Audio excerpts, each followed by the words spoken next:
As Sri Lanka celebrates 14 years of defeating terrorism after 3 decades of war here in the island, today we thought of talking about the war heroes, how far we have come in terms of reconciliation, accountability to the rest of the world, and especially ensuring national security of Sri Lanka. Well, I thought this year it'll be interesting to talk about this topic, especially when every year we celebrate the National War Heroes Day in May on the 18th and national celebrations on the 19th as well. This year we've invited to our studios Sri Lanka's wartime army commander, Sri Lanka's first commander to be elevated to the position, the rank of a general while in service, Field Marshal Sarath Fonseka. A very warm welcome to you, sir. Thank you very much. It's a pleasure to have you here, and you are the first Field Marshal that we've produced here in Sri Lanka. I'd like to revisit your time, especially the time of your service leading up to 2009.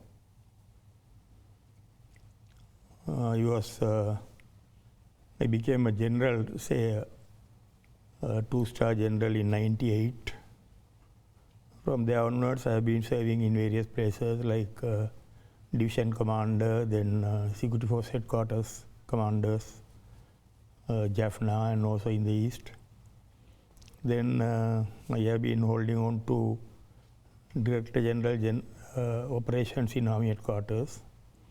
That time I was maybe 10th down the line, sometimes about 5th, 6th in the line. Then I commanded the volunteer force also when I was about 4th down the line. Then Army number 3, number 2, then became the commander. In 2005? December 2005. And you became, of course, you were elevated to the rank of Lieutenant General at the time. That is the commander's rank normally. The commander's rank. And post-war, you were once again bestowed with the position of Field Marshal. Of course, together with you, there were other commanders of the 3 armed forces, yes, the police who served, and thousands of soldiers and other ranked officials who've served in the war. Have you taken good care of them so far? Yeah, there were issues. Soon after the war, I left the army.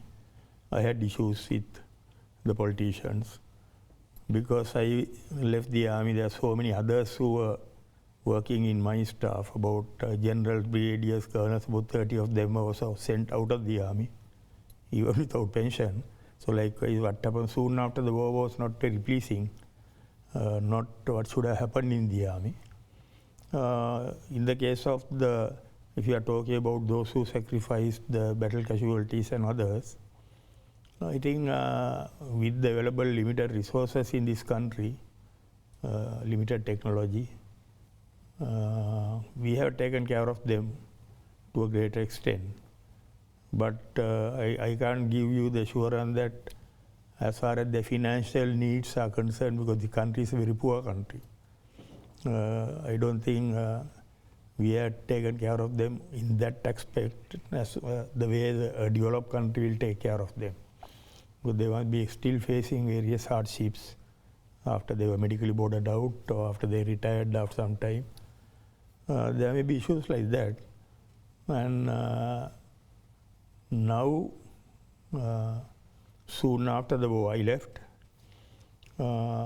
Surprisingly, about 25,000 men deserted the army after we won the war. Normally, if the war is not there, the life has to be better for them. So this should have been due to certain issues on maladministration, or they were not, they never felt that they were given the due respect or due place. There have been issues. Now even recently I heard 25,000 soldiers have left during the last 2 years, deserted. So that means there are shortcomings somewhere. So in some areas there are some negligence taking place. Maybe there are areas where we have to address certain issues. You are a politician now, but I'd like to keep politics aside from this conversation. We are celebrating the war victory achieved by yourself and thousands of soldiers, as I mentioned previously, and politically also for Sri Lanka we've been talking about a war victory. But at the same time, you've mentioned a number of some 25,000 who had deserted the army following the war.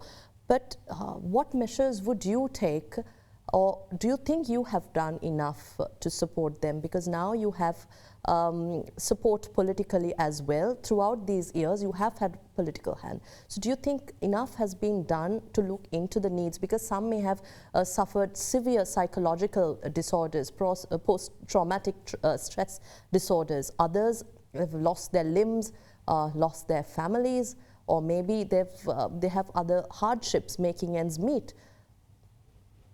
As I said earlier, the technology, scientific developments, we are still backward. So if you are talking about traumatic disorders and various things, I am not a specialist on that. Maybe there have been issues where we are a little not up to the mark in certain areas. But as you said, I was never in a position to take care of the army or address these issues after I left the army. After I left the army, I was in politics all right, but most of the time in the opposition. We had the government, I was a member of one particular government, 2015 to 2019, I was a minister. But my job was different. Those who were looking, those who were responsible for such things, were not very keen to ensure that we interfere about those issues, because that I was looking at taking care of some other field, like I was the wildlife minister.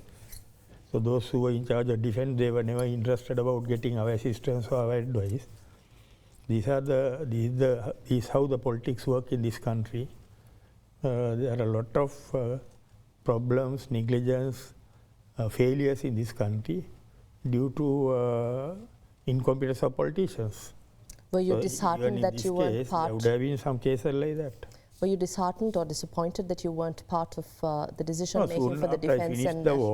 Soon after I finished the war, I wanted to do a lot of things. But the army was not in good shape. How, in the sense? When that time, when we finished the war, we have had a lot of casualties. The men were still under culverts and bushes and under trees, all over the jungles. A lot of the equipments had got destroyed. Like, for example, I started the war with 80 battle tanks. By the time I finished the war, I was left only with 30. So replacing these items, equipments, kitting up the soldiers properly, equipping them again, the weapons-wise or any other equipment-wise. None of those things took place after we finished the war. Those who are supposed to be responsible, they were only celebrating the war victory, but they were not keen to ensure that the services, military, were again given required improvements, taken care of the damages they have faced, gone through in certain areas. Well, that is normal after a prolonged war. Any army will suffer a lot of casualties. There will be equipment casualties. There will be a shortage of accommodation, the health facilities, a lot of things to be improved. But I don't think anybody was interested about those things. Those areas were totally neglected. That is the very reason was probably the men started deserting. We were talking about your time in the army until you became Lieutenant General, the rank held by an army commander, in December 2005. Thereon, what was your decision-making power before 2005 and afterwards? How did, in your own voice and your experience, we'd like to hear how the transformation, how this shift took place in terms of ending terrorism and enabling a war victory for the country? Yeah, before 2005, I was never in overall command of the army or something. I was in charge of certain areas, certain sections, like maybe the Jaffna commander or the general commanding the troops in Trincomalee. I have been the Security Force Command in Vaunia, like that. So wherever I was in command, I had full control and I was doing my job and there were no failures. I ensured that there were no failures, operational failures. And I took care of men. Administration, I always ensured that I personally monitored and interfered and ensured that the men are looked after, the required facilities are kept in place at the correct time, at the correct place. All that was happening. But of course, when I took over as the commander, then I had a better, bigger responsibility to take care of 116,000 army I took over. Then when the war broke out, I started building the army. And finally, by the time I finished the war, the army strength had gone up to 200,000. From? 116,000 to 200,000. So that's a fairly large army. But the budget-wise, the budgetary allocations, they were getting about 82 billion with the 116,000 army. Even with the 200,000 army, I was managing with the same amount, 82 billion. Of course, I had to get a lot of additional extra money to buy the weapons, arms and ammunition, because a lot of expenditure on the arms and ammunition. But most of them were taken on credit from China. Otherwise, I did not become a burden on the government, basically. I managed with the correct management and stop corruption and personal supervision, close monitoring, all that. I managed with the same amount of money, the allocation which was given to run the 116,000 army. So government did not have big issues. Of course, we are buying things on credit from China. They had to start paying back to China all for what all we had taken during the war. The payment started from 2012. And I think payments was completed by 2020. So at that time, there was no big burden on the government. I'm sure there were a lot of diplomatic interventions in terms of securing these arms deals on credit, or not just from China, but from other countries also. So how did you manage this? Was this in consultation with the diplomatic corps represented in other countries, or was it their work? The army was getting all our purchases we were doing from China, arms and ammunition.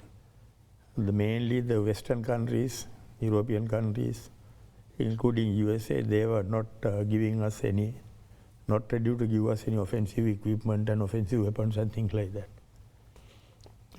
Because they were not, on principle, they weren't supporting the war.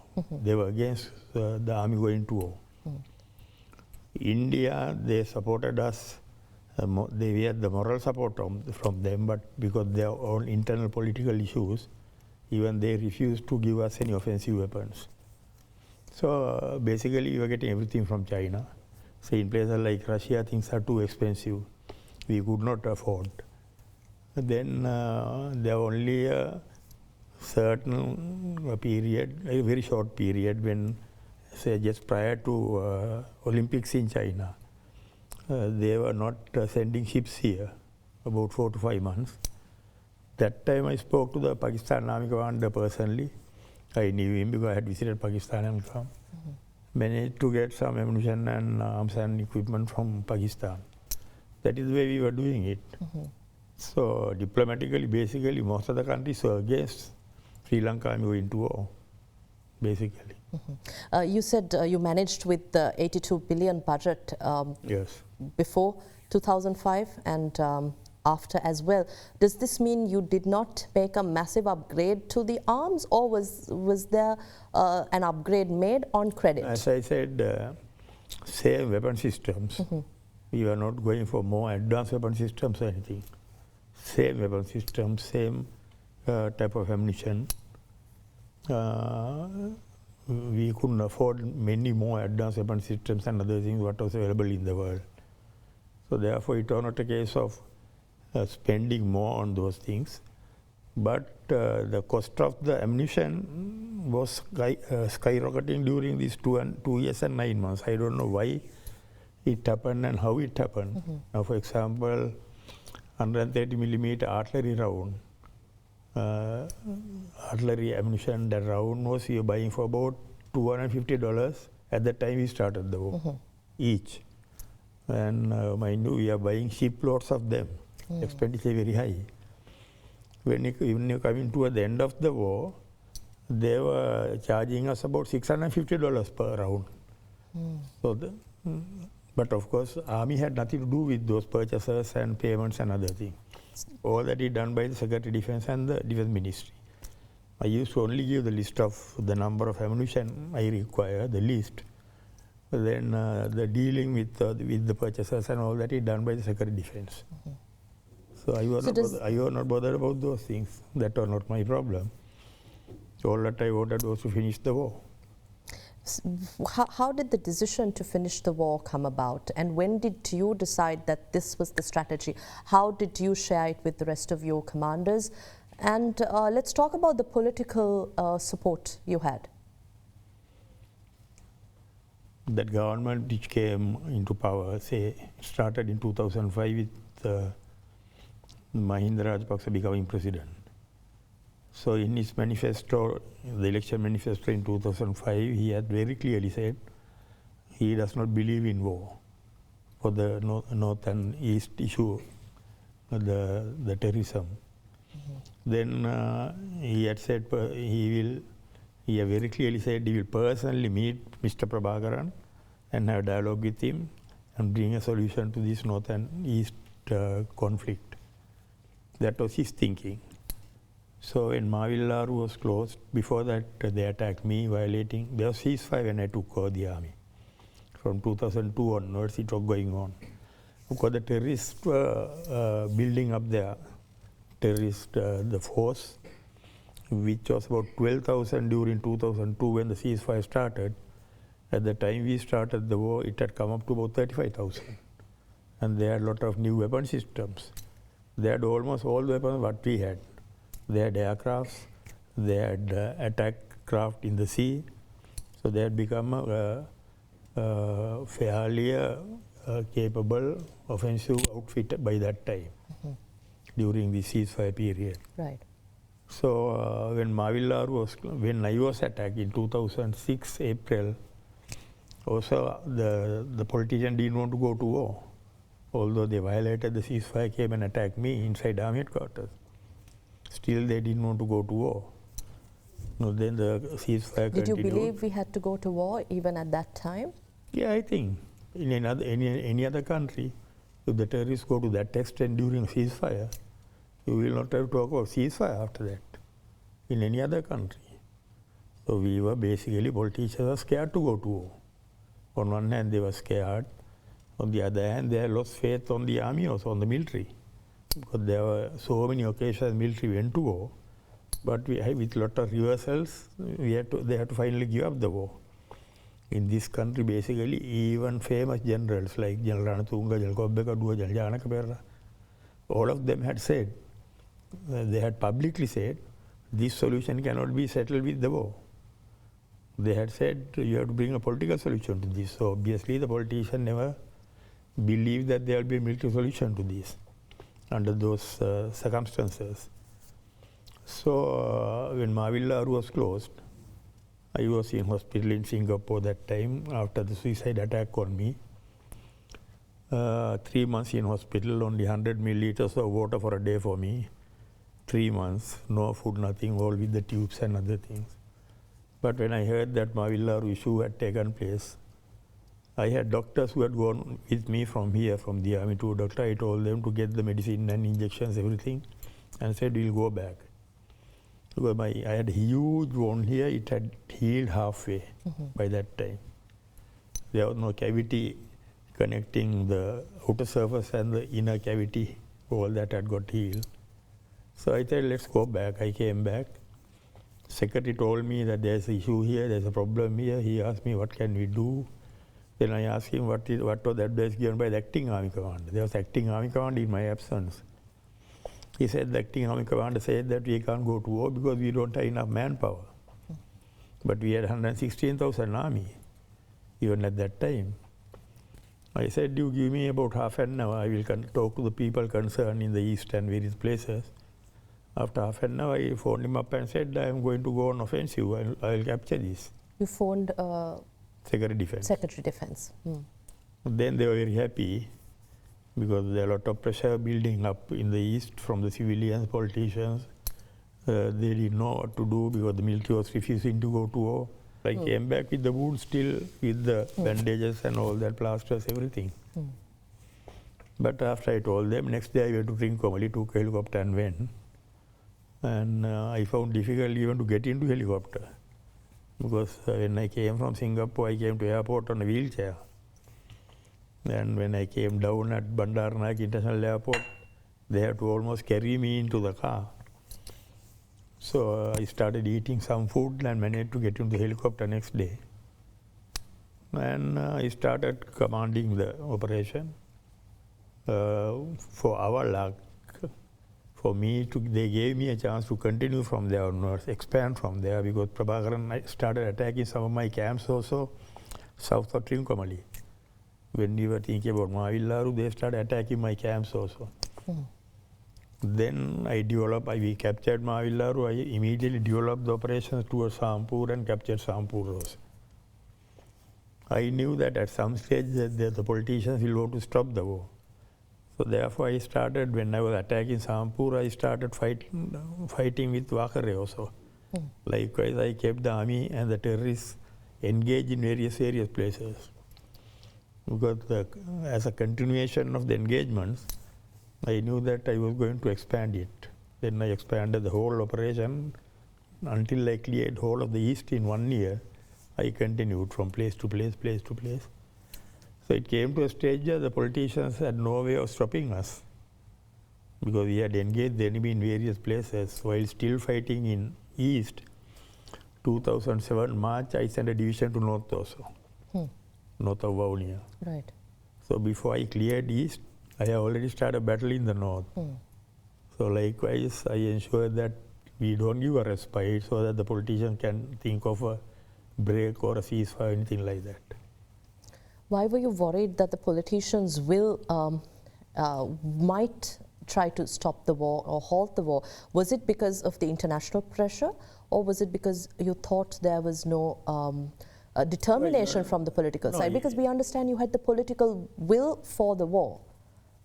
No, I had to, basically I forced the political will onto them. When I said I am going on offensive at Mavillaru, even up to that time they had not taken decision to go on offensive. As I said, I told you, even when I was attacked, the army commander, they had no idea of going to war. They were, from 2002 onwards, there was ceasefire. LTT was building up, but people here in the south had a carnival time. Even in the army, majority of the generals did not like when I said I am going to war. Well, they all had got acclimatized with the ceasefire. They were not concerned about the fact that the LTT was building up, but they were all happy with the break they have got in the operational areas in the south, thinking the ceasefire will maintain peace forever. They were never concerned with the politicians, even majority of the military, never concerned about the potential scenarios what we are going to face in future, dangers to the sovereignty and the territorial integrity of the country. How did you believe that you could end this war? We've obviously started the war with the belief that you will end it. Especially when your previous, you mentioned about the acting commander and other generals also who believed that you all didn't have sufficient manpower. How did you manage that fear among your fellow officials and soldiers? Now what he said that we don't have enough manpower was unbelievable, because when the terrorists have about 35,000, even at that time the intelligence picture was wrong. They were saying about there are only 10,000 terrorists. Even with that, the wrong intelligence picture, still the army commander, acting commander was scared to go to war. When the intelligence people are saying only 10,000 terrorists are there. to my knowledge, as per my appreciations, I knew it is about 30 to 35,000. But when the intelligence picture was 10,000 terrorists, the army commander who had 116,000 army acting commander, he was scared to go to war. That was the psychology of the people. I'm sure that psychology would have been shared among other soldiers who are in the battlefront, and because that comes down to them. From time to time, military has had a lot of reversals.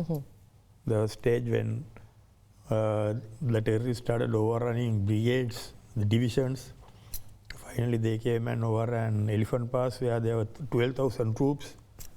Only with about 2,000 terrorists, they came and overran a place where there were 12,000 troops. So the morale was low. But with my experience, I also grew up with the war. For example, Prabhakaran took his first victim in Madagala, Doreappa, mayor of Jaffna. At that time, I was the officer in charge of that area. I was a lieutenant. We are in 2 pips here.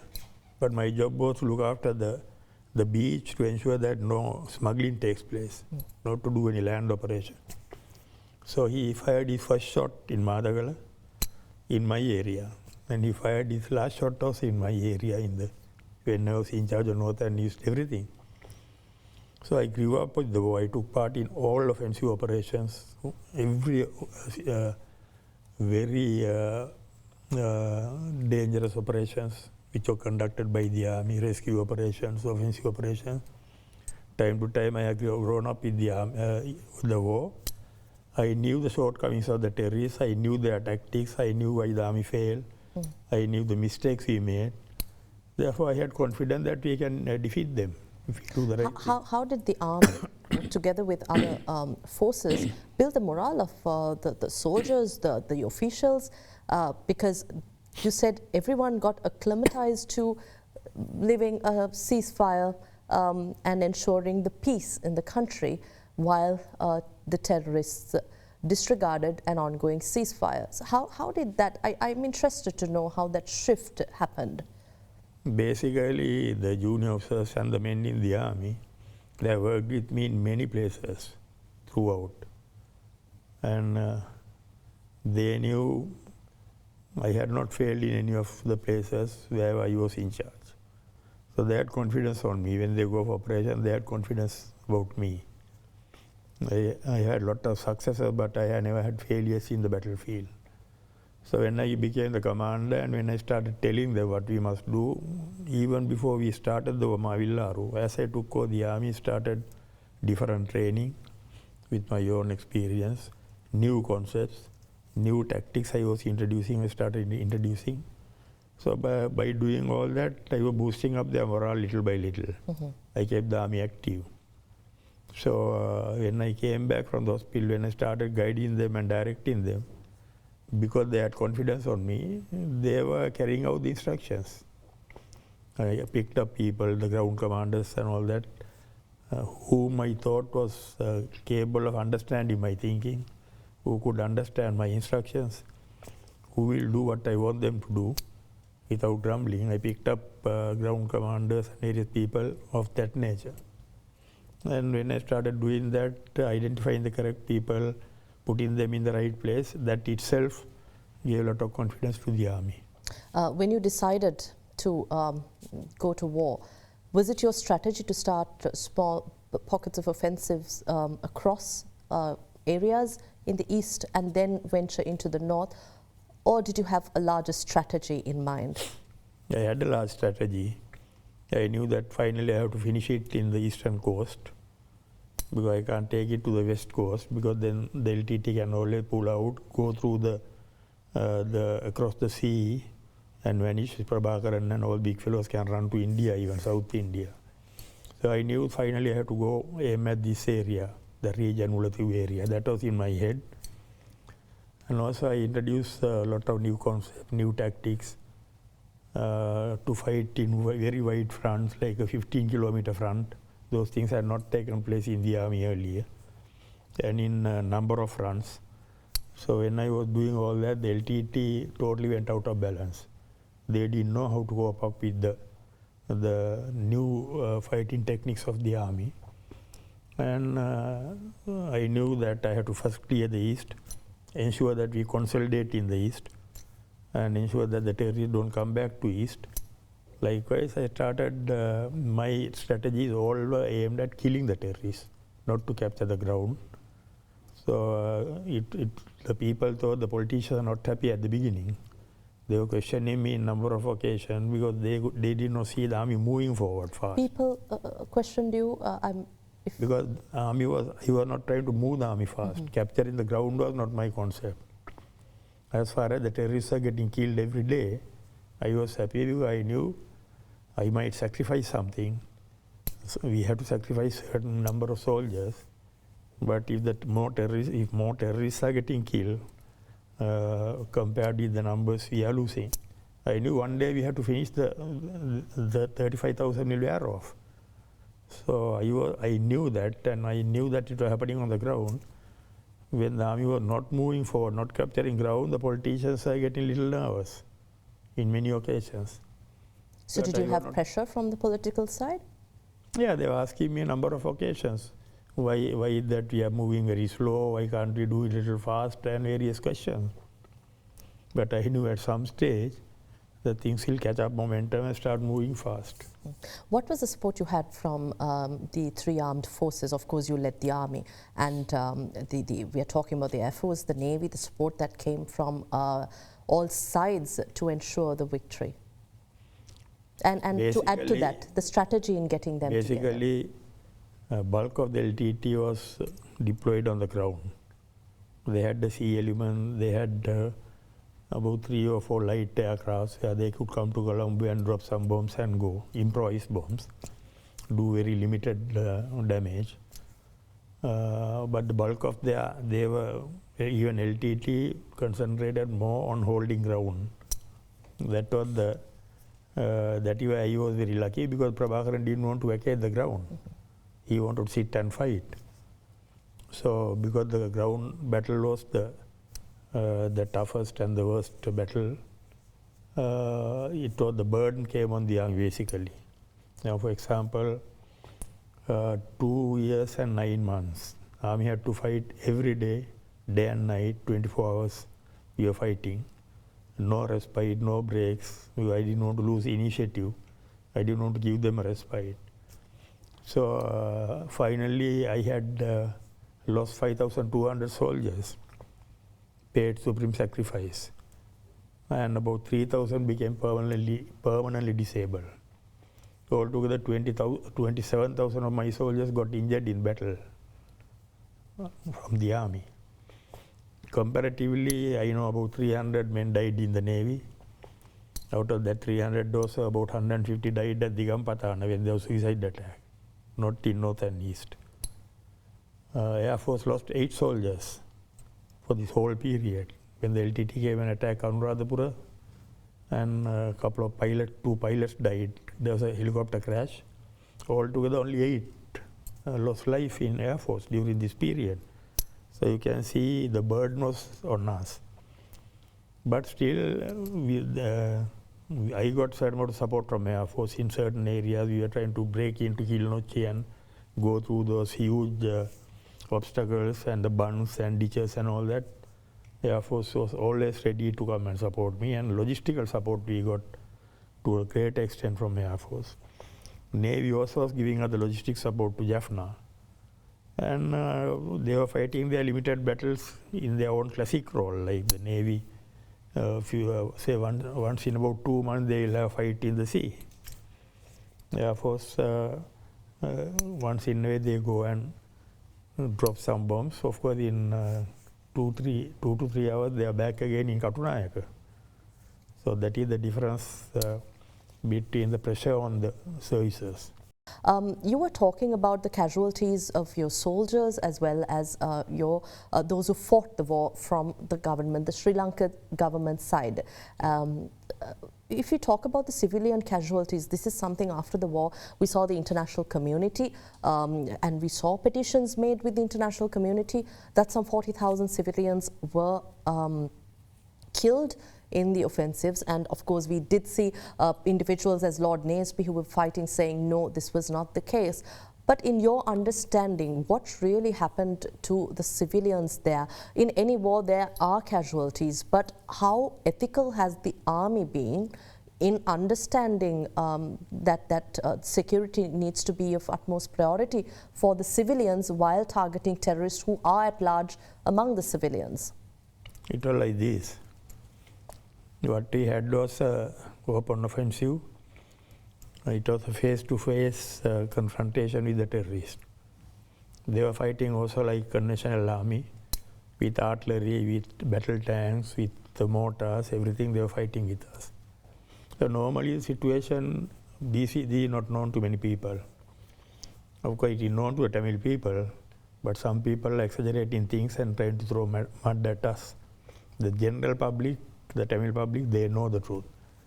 Normally when the fighting starts, anyway in those areas where we had our deployment, the LTT had their deployments, the front lines face to face, we were fighting through those lines. No civilians were present basically. In every place, the civilians were 5 kilometers, at least 5 kilometers away. Because the LTT never allowed the civilians to come and sit behind their trenches. When they are fighting, they don't allow the civilians to hang around in that area, so that all the intelligence, the information, everything will go out. And that will create problems to them. Especially when there was high intensity fighting taking place in the north, the civilians are always about 5 kilometers away.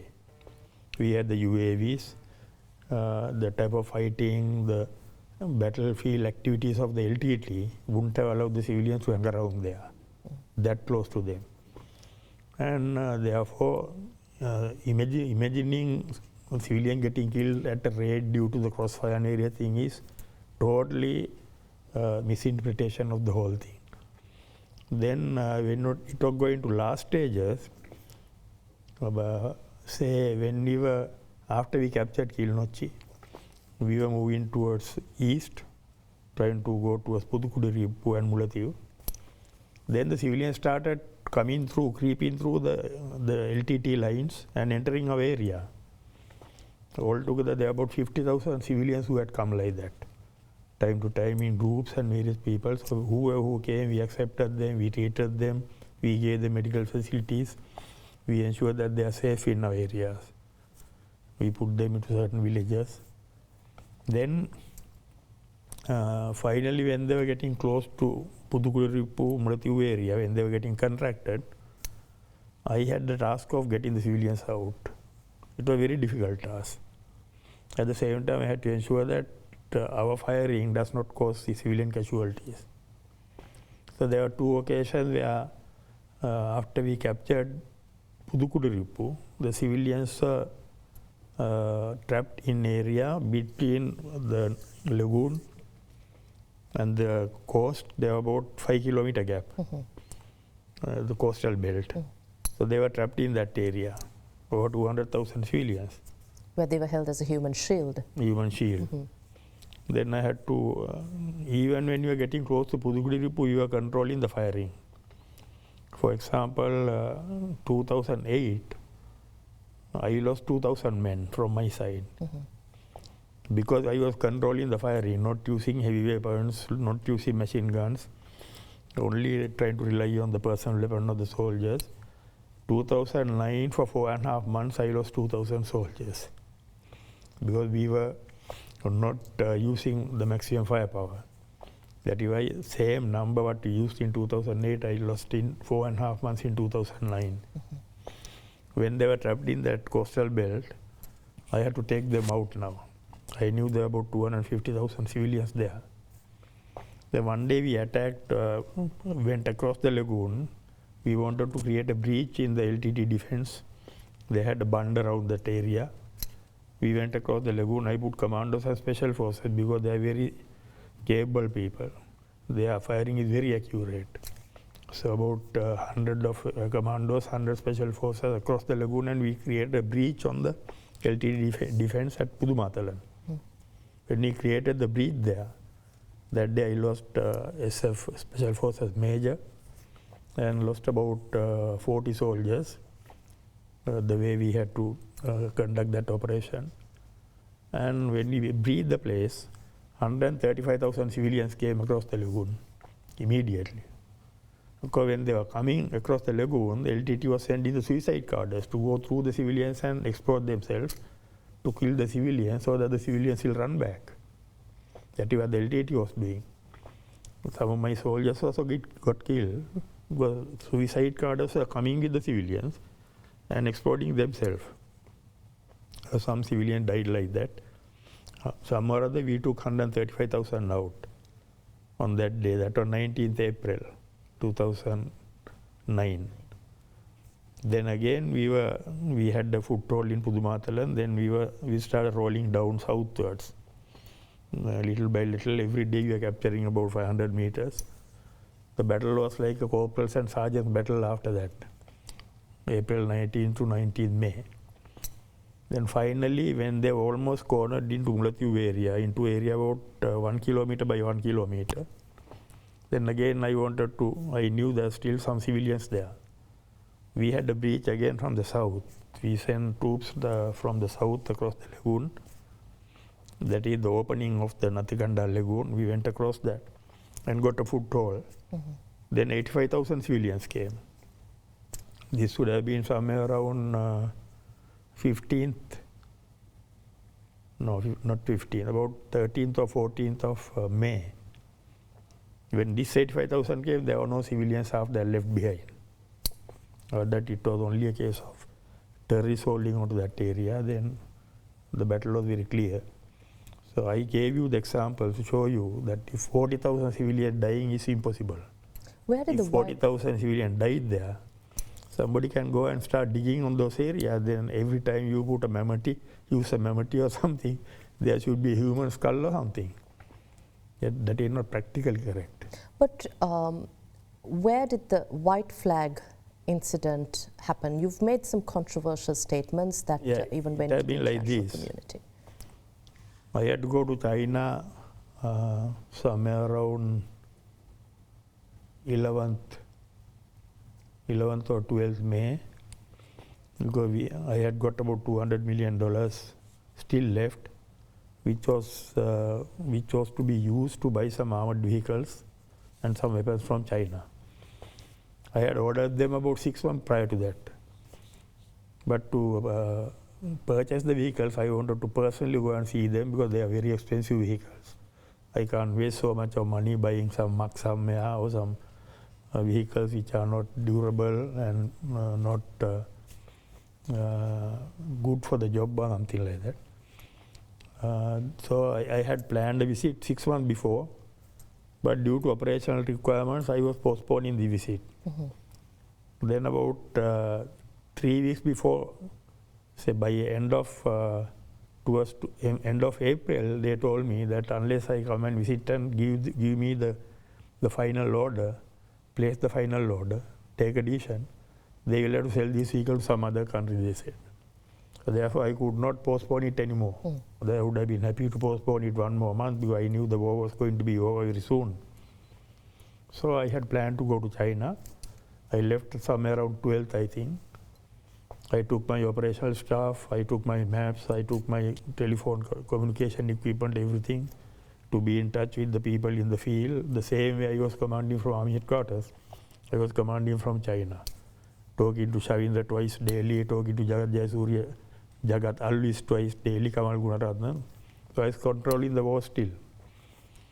So when I was there, later on I heard, in fact after the war was over, somewhere around 16th, I think, I came back 17th night from China, 9 o'clock night. The final battle started 2:30, 17th night. It went on till about 11 o'clock on the 19th, final battle. But I was here by that time. 9 o'clock night, 17th, I was here. After the war was over, I heard, I came from here and there have been discussions with some diplomatic circles, some people, ICRC. I heard that Basil Rajapaksa was talking to them, conversations about terrorists trying to surrender to a third party or something like that. Come out with the white flags and various things and surrender to third party, all that. But all these things I heard only after everything was over. During that time, they never told me when I was communicating with them. But none of them told me that there are discussions. Them referring to? No, the people who were talking to diplomatic circle. Okay. Nobody contacted me, not even Secretary of Defense, and said that there are discussions going on like this. So the battle was continuing and the operations are going on as far as I was concerned. Later on I heard that there have been discussions like this. And after the war was over, one day some journalists, I can't remember, there were so many journalists talking to us at that time. Even the correspondents and a lot of people. Some people asked me one day whether there had been this case where people wanted to surrender with white flags, and some people said no and various things. I didn't know the details anyway. 2 journalists had asked me. So during the election campaign, she asked me about this, the same way you asking me now. Then I only answer I gave her was, I said, previously also 2 journalists asked me about this. That is all I said. I said I don't have any details about the discussions.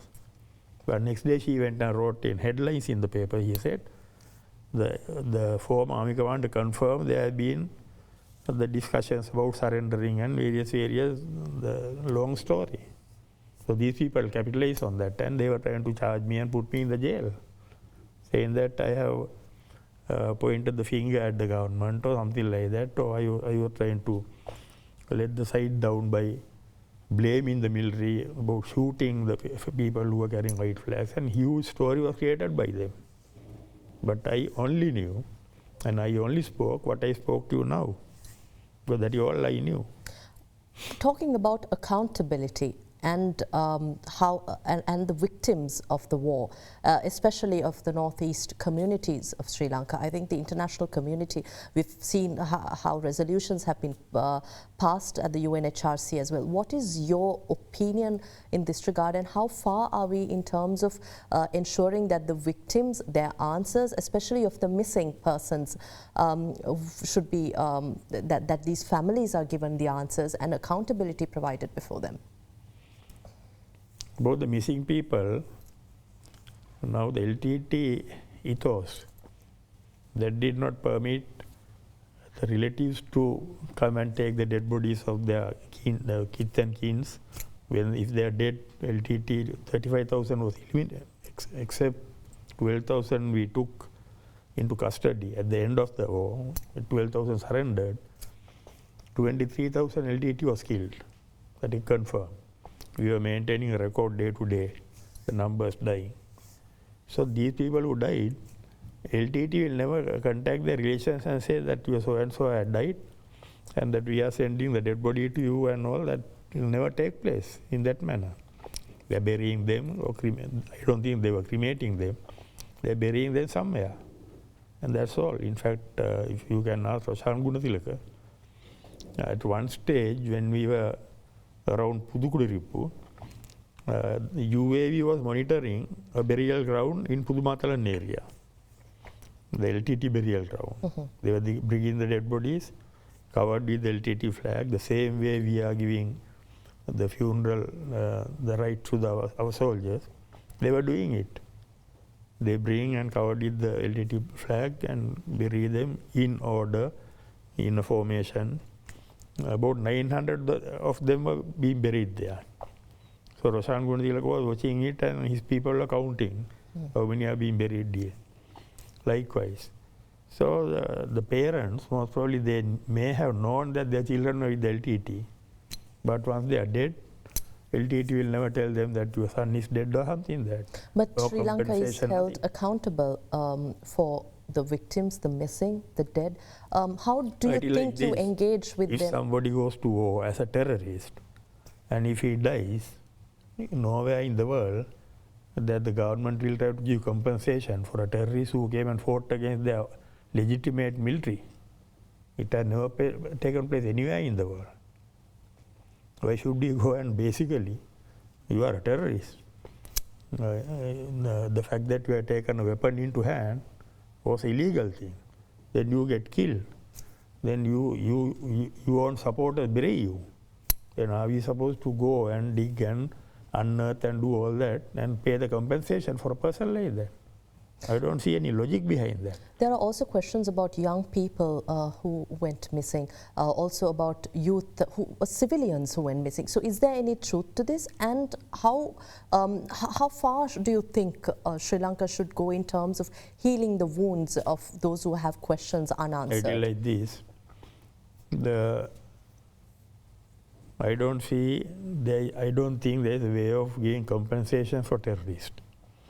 Basically, if a man becomes a terrorist, you attack the legitimate forces, you get killed, then what will happen in any country? There will be legal action against you, and your own property even can be confiscated as per the law, the existing laws. So I don't think you can go around giving compensation for the dead terrorists. But if there are cases, innocent people, somewhere somebody has got killed, then government has to take care of them. There is no argument about it.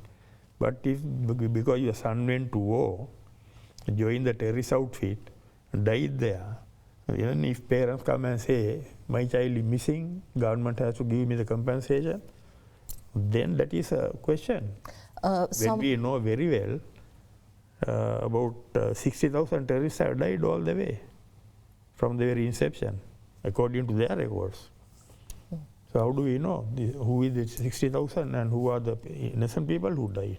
Some 50 of your officers then during the war, including you mentioned General Shavendra, who became an army commander and now chief of staff, are banned from the US and have various sanctions. So wartime commander, you're sitting here, I'd like to know how you deal or whether you intend to work with the international community in maybe working out something for your officers, or whether there is room to create that environment for them.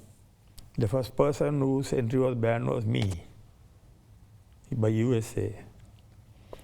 I had a green card. They did not even renew that.